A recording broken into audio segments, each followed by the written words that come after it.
Hi, welcome to my channel. ഇന്ന് നമ്മൾ ഉണ്ടാക്കാൻ പോകുന്നത് പയറ് തോരനാണ്. അതിന് ചെറുതായി കട്ട് ചെയ്ത പയറ് ഒരു ചീനച്ചട്ടി എടുത്ത് അതിൽ കുറച്ച് 2 ടേബിൾ സ്പൂണ് കോക്കനട്ട് ഓയിൽ ഒഴിച്ച് കൊടുക്കുക. അതിലേക്ക് നമ്മൾ ഒരു 1/2 ടീസ്പൂണ് കടുക് ഇട്ട് കൊടുത്തിട്ട് അത് നന്നായി പൊട്ടി വരുന്ന ടൈമിൽ നമ്മൾ കുറച്ച് 2 തണ്ട് കറിവേപ്പിലയും കൂടെ ഇട്ട് കൊടുക്കുക.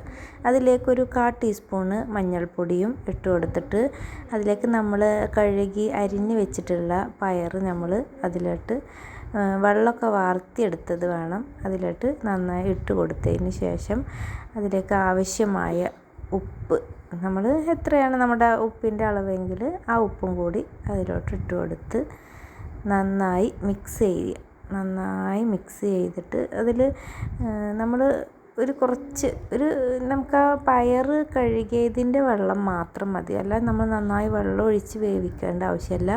അത് നന്നായി മിക്സ് ചെയ്തിട്ട് നന്നായി മൂടി വെച്ചിട്ട് വേവിക്കുക. ആ ആവിയിൽ കടന്ന് വേണം നമ്മുടെ പയർ വെന്ത് കിട്ടാൻ വേണ്ടിയിട്ട്.